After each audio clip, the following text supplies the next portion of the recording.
on the edge of a small city. I was always taught to appreciate things because I never had money growing up.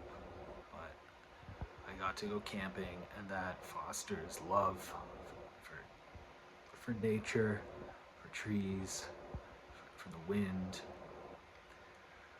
blowing in the pines at night on a beautiful moonlit night, and you're all alone, just you, on the edge of the universe, in a small little town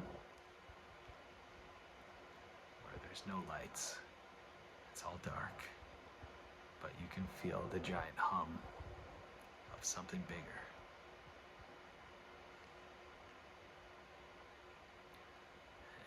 And it's all around you. It's coming from the city. Big, big energy here through this life.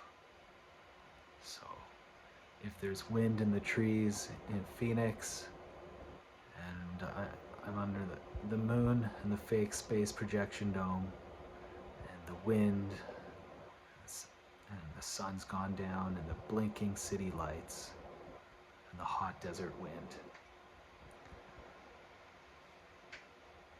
to out here in Canada, most beautiful place on earth.